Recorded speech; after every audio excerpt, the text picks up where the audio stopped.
अब हेडिंग लगाओ B number करके, है ना, ए और बी करके बता रहे थे। बी नंबर करके हेडिंग लगाओ, हेलो एल्केन को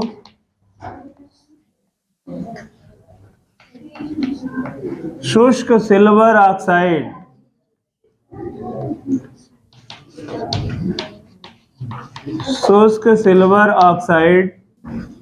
के साथ गर्म करके, शुष्क सिल्वर ऑक्साइड के साथ गर्म करके। सिल्वर ऑक्साइड का सूत्र बताए दो। Ag, क्यों Ag2O क्यों?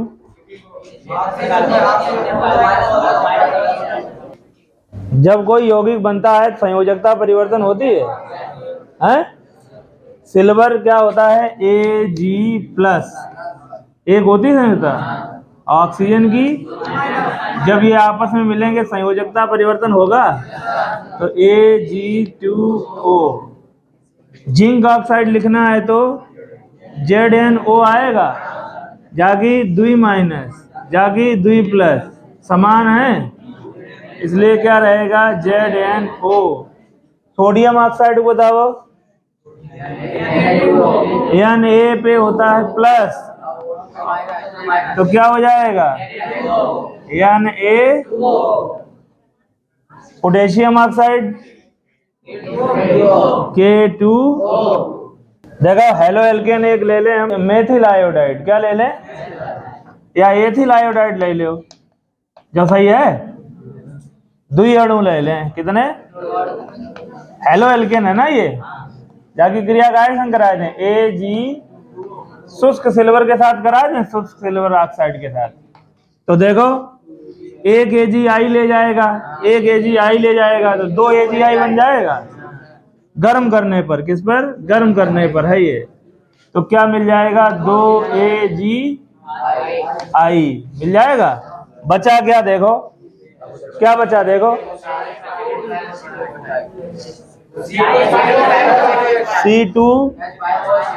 C2H2O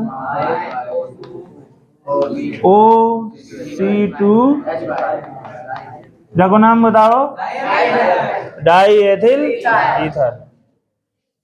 तो ये दो अणु है ना,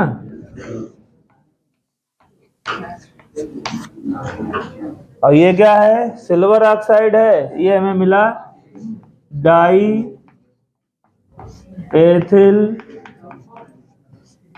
ईथर। लिख लो। अब हेडिंग लगा लो आप लोग, ईथर के हमने निर्माण कर लिया। हमने किससे किससे निर्माण करा? ईथर को किससे किससे बनाया? अल्कोहल से। अल्कोहल में पहला क्या बताया? अल्कोहल के निर्जलीकरण द्वारा। दूसरा बताया अल्कोहल के उत्प्रेरकी। उत्प्रेरक में आपने क्या क्या लिया था? आपको हमने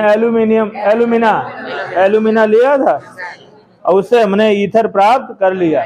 देखो ईथर प्राप्त करने के लिए आपको दो अणु लेने पड़ेंगे, तभी आप C2H5OC2H5 कर पाओगे। समझ में आया?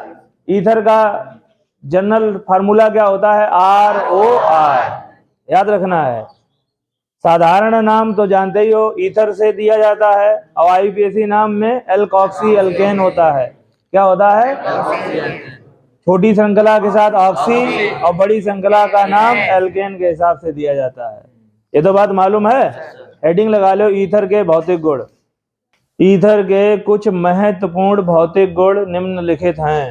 सबसे पहले हेडिंग लगाएंगे भौतिक अवस्था, रंग तथा गंध। देखो एक चीज ध्यान रखो कि डाई एथिल ईथर, क्या बताया?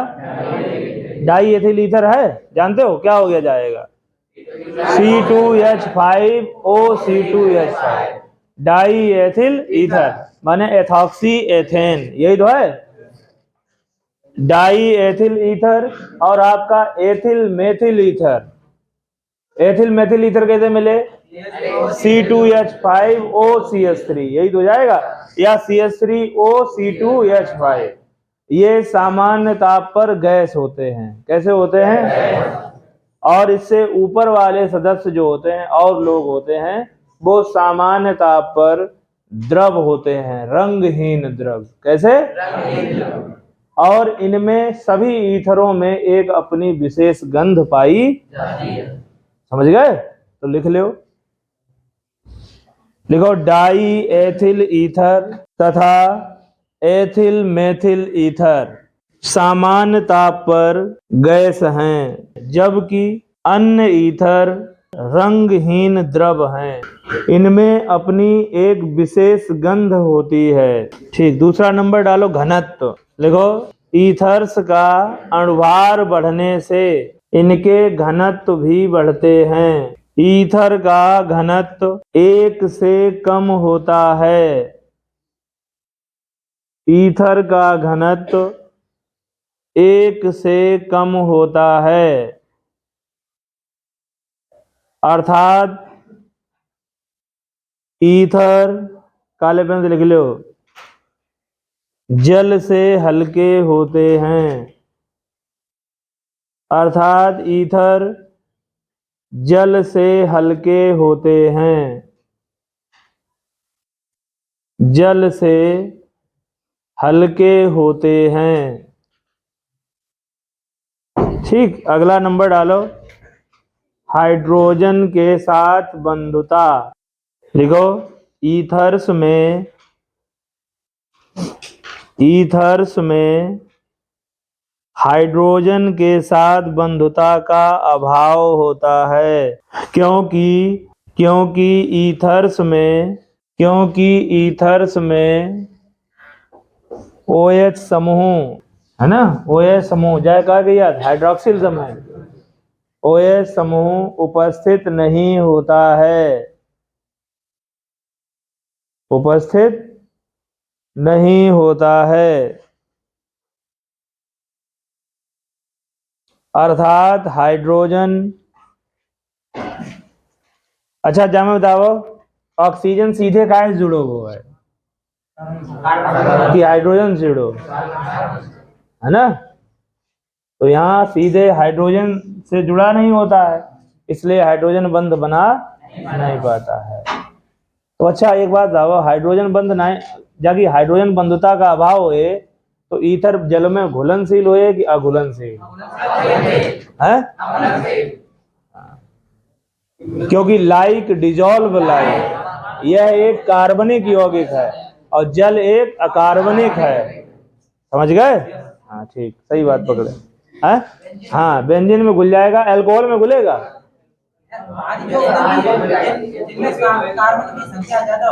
अल्कोहल में घुल जाएगा, हाँ, एल्डिहाइड में घुल जाएगा। हाँ हाँ सही। लिखो, क्या बोला बेटे? अर्थात हाइड्रोजन सीधे ऑक्सीजन से नहीं जुड़ा होता है, इसलिए ईथर किसी प्रकार के हाइड्रोजन बंध नहीं बनाता है।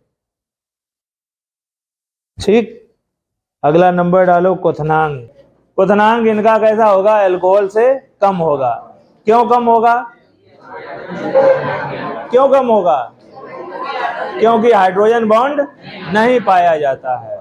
क्यों कम होगा? चांदनी, माधुरी तुम बताओ, इनके क्वथनांक कम क्यों होते हैं? दृष्टि बताओ, क्योंकि ये हाइड्रोजन बॉन्ड, हाँ लिखो, लिखो, ईथर्स के क्वथनांक सरल अल्कोहल की तुलना में प्रायः कम होते हैं, प्रायः कम होते हैं। इसका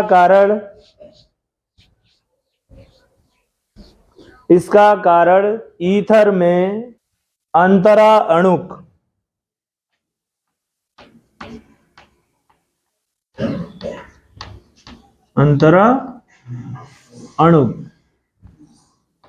हाइड्रोजन अंतरा अणुक है ना, अंतरा अणुक हाइड्रोजन बंध अनुपस्थित होते हैं, जिससे ईथर के अणु, क्या एक ईथर का अणु दूसरे ईथर के अणु से लिंक हो जाएगा? लिंक हो जाएगा, जुड़ जाएगा। शैलेश, जैसे जो है,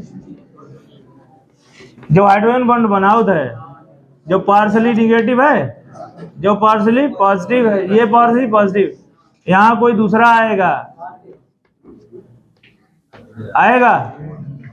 है तो हाइड्रोजन बॉन्ड बनेगा, बन जाएगा। ईथर कहां बनाए लिए?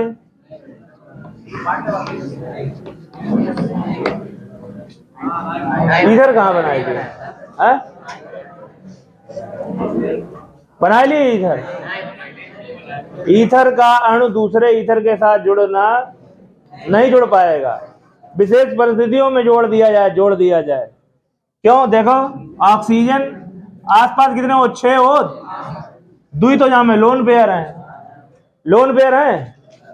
अब एक जो खुद में एक अपने में ताकतवर है, अपनी मतलब छोटो सो देश है लेकिन अपनी ताकत तो है बाकी पास, तो जो छोटो सो अणु है लेकिन बाकी पास अपनी तो ताकत है ना, किसी दूसरे को जोड़ने की सारा, वो खुद में परमाणु बम ले है, खुद में पैसा इतना ज्यादा है भाई। ये कुवैत है, दुबई है, बहुत छोटे छोटे देश हैं, इजराइल है, बहुत छोटे छोटे देश हैं, लेकिन इनके पास लोन पेयर ज्यादा है, पैसा ज्यादा है, तो इन्हें दूसरे देशों के आगे झुकना, बड़े देशों के आगे झुकना नहीं पड़ता है, तो इन्हें ज्यादा अणु संयोजित करने की आवश्यकता नहीं होती है। समझ में आई बात? लिखो, क्या बोला? ईथर के अणु संयोजित लिखो, ईथर के अणु संयोजित नहीं होते। संयोजन माने जुड़ना, कनेक्शन, संयोजित नहीं होते हैं। ठीक, अगला नंबर डालो,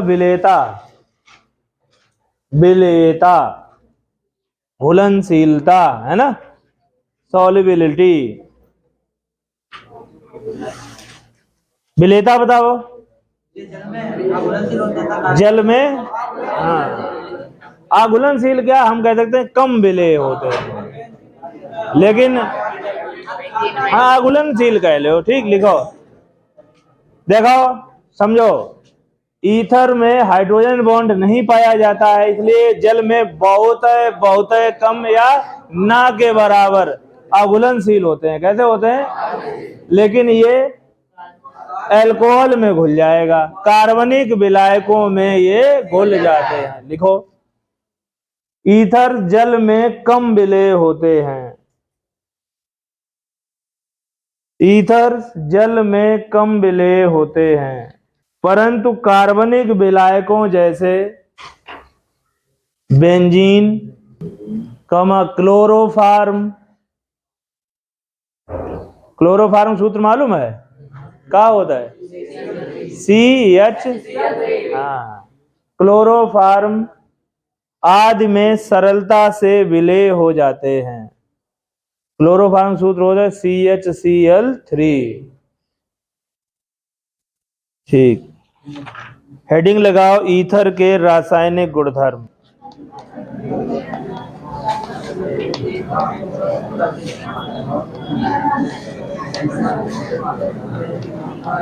ईथर्स के रासायनिक गुण देखो, ईथर की क्वालिटी देखो, ROR। ईथर के पास क्या क्या है? हाँ, एल्किल समूह और एरिल समूह है, और क्या है? ऑक्सीजन है, ऑक्सीजन परमाणु है? तुम्हें नहीं मालूम? जो क्या क्या है? 2 एल्किल या 2 एरिल या 1 एल्किल, एक एरिल, और साथ में क्या लगा? ऑक्सी समूह है? तो देखो, तो जो रासायनिक अभिक्रिया किनके कारण दी है? या तो इनके कारण दिए, ये तो एक है बात हुई, या फिर जागे कारण दिए, दिए कि नहीं दिए? है। दूसरी बात समझे, ये रासायनिक अभिक्रिया क्यों देगा? या तो एल्किल समूह के कारण दी है। अच्छा जब बताओ, जो अधिक क्रियाशील हो कि कम क्रियाशील? जा बात बताओ, इधर कम क्रियाशील होते हैं कि ज्यादा हो? एक बात समझो, जाके पास लोन पेयर का दुई है, जिनके पास पैसा ज्यादा है वो ज्यादा ये मुंह मेहनत काहे करे? तुम्हारी गज पर तुम्हारे दिलाओ, और जिनके पास लोन पेयर ज्यादा है वो पहले से ही क्या स्थायी है, और जो स्थायी है वो अधिक क्रियाशील होगा कि कम? पवन, तभी तुम तो अधिक अधिक चिल्लाए रहे। हम लोग इनके दो कारणों से पढ़ेंगे, एक तो एल्किल समूह के कारण अभिक्रियाएं, तो और एक ऑक्सी। जब दुई लोन पेयर होते हैं, है ना, क्या होगा? ये लोन पेयर देगा तो कौन सा बॉन्ड बन जाएगा, है ना, और उप सहसंयोजन बनेगा तो उन्हें कहा जाता है ऑक्सोनियम लवण। क्या कहा जाता है? समझ गए? तो ईथर प्रायः कम क्रियाशील होते हैं। ईथर विशेष परिस्थितियों में ही ये क्रिया करते हैं, और जब करते हैं तो किसके कारण करते हैं? एल्किल समूह के कारण और ऑक्सी समूह के कारण। तो लिखो लाइन 8, देखो, ईथर अधिक क्रियाशील यौगिक नहीं है। इसी में लिखो, ईथर अधिक क्रियाशील यौगिक नहीं है क्योंकि इनमें उपस्थित single bond O single bond oxy समूह है ना, क्रियात्मक समूह अल्कोहल तथा फिनॉल में उपस्थित, अल्कोहल तथा फिनॉल में उपस्थित क्रियात्मक समूह लिख लिया, कॉमा करो, फिर आगे वाला लिखो, अल्कोहल तथा फिनॉल में उपस्थित। लिखो, OS समूह की तुलना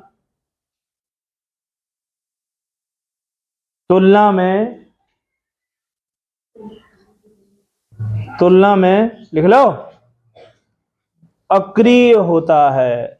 कैसा होता है बेटे? अक्रिय होता है। विशेष परिस्थितियों में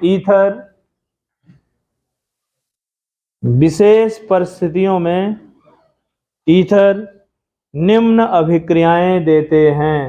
पहला नंबर एक हेडिंग लगाओ, एल्किल समूहों के कारण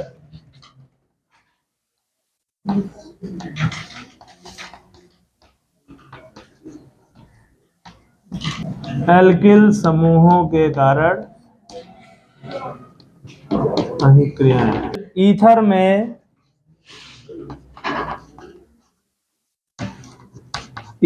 में उपस्थित एल्किल समूह के कारण ईथर में उपस्थित एल्किल समूह के कारण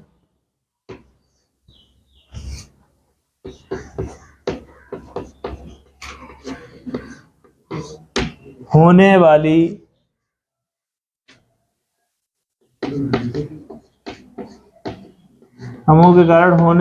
अभिक्रियाएं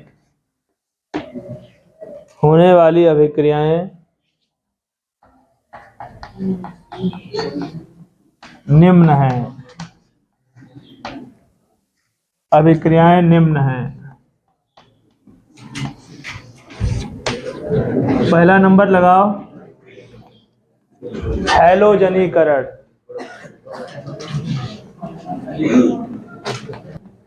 हैलोजनीकरण, देखो, हैलोजनीकरण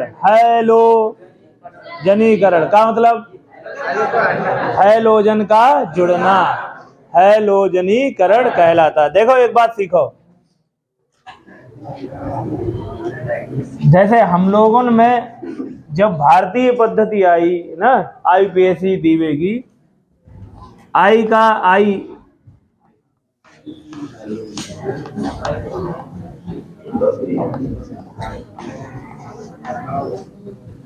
वैसे जाको नाम का है आईपीएससी नाम है?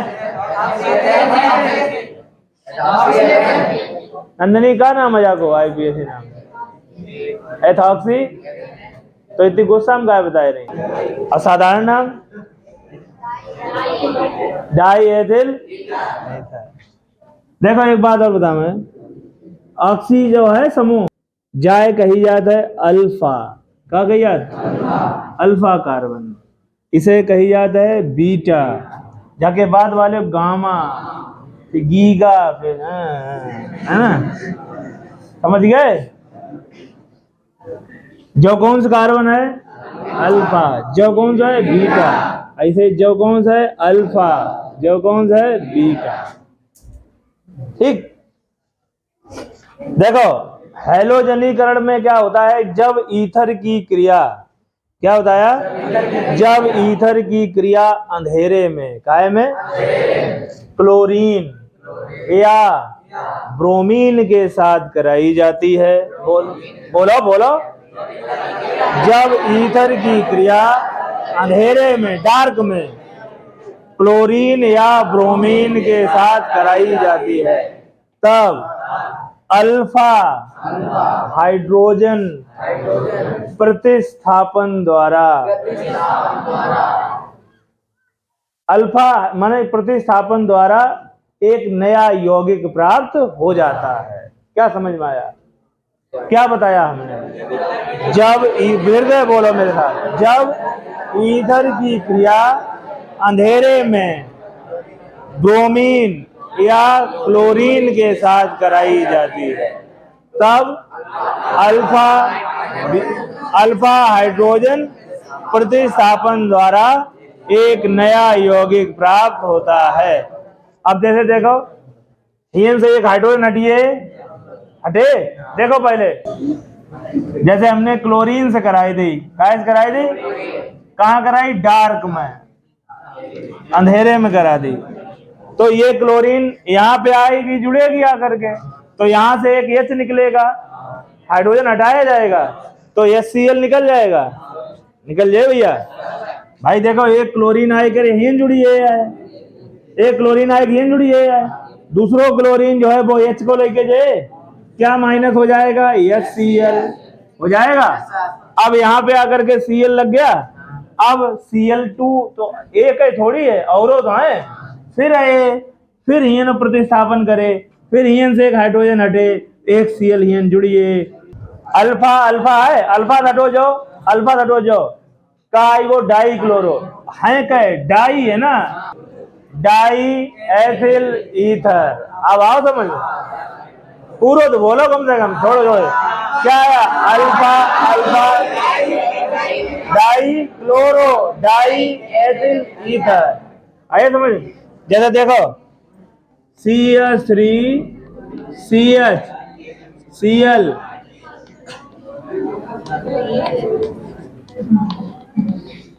अब बताओ यह तो है, कहा है? Alpha alpha die chloro die ethyl ether. लिखो पहला क्या हेडिंग डलवाई? हैलोजनीकरण। लिखिए, लिखो जब ईथर की क्रिया अंधेरे में क्लोरीन या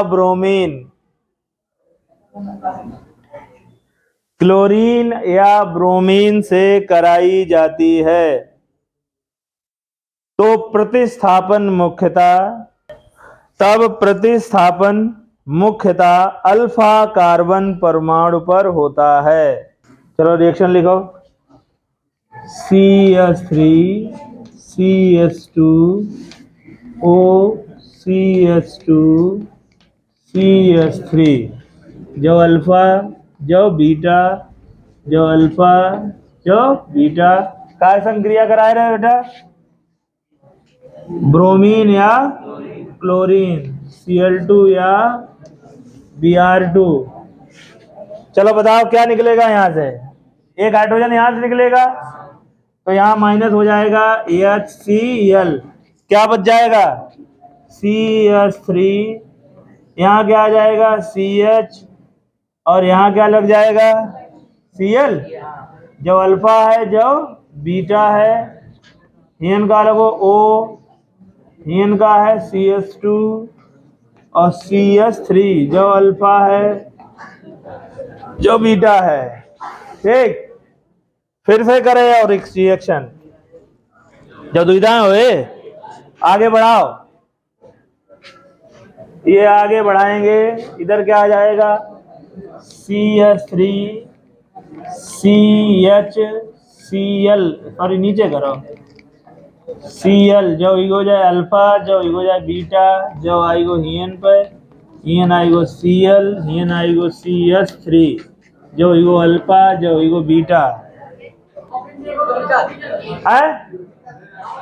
बीटा घटे हैं अब नहीं हटे, अब सबरे हटी हैं।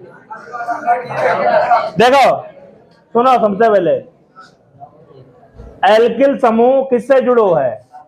ऑक्सीजन से जुड़ो जो, तो सबसे पहले वालों अल्फा कार्बन से जुड़ो है। जो पहलो कार्बन ऑक्सी समूह जुड़ो वो अल्फा है। जो बॉन्ड टूटे जो तो सब एल्किल समूह है। जो सबसे पहले गाज गिरे वह किन पे गिरे? अल्फा। किस पे गिरे? जो बॉन्ड टूटे, जब ये हुए कंपन हुए, जब जो लोन पेयर ये हुए अपने बढ़े, या कार्बन जब अपनी संयोजकता बदलने प्रयास करे, तो सबसे पहले गाज किन पे? अल्फा वाले पे। तो सबसे पहले प्रतिस्थापन कहाँ होता है? अल्फा पे। कहाँ होता? अब दूसरी बात समझो, ऐसे ही प्रकाश की उपस्थिति में, किसकी उपस्थिति में? क्या हला रहे? ऐसे ही क्या बताया? प्रकाश की उपस्थिति में, प्रकाश की उपस्थिति में और क्लोरीन के आधिक्य में, क्लोरीन के इसके सारे हाइड्रोजन परमाणु, इसके सारे हाइड्रोजन परमाणु प्रतिस्थापित हो जाते हैं, और तब हमको एक यौगिक मिलता है पर क्लोरो डाई एथिल ईथर। क्या मिलता है? पर क्लोरो डाई एथिल ईथर।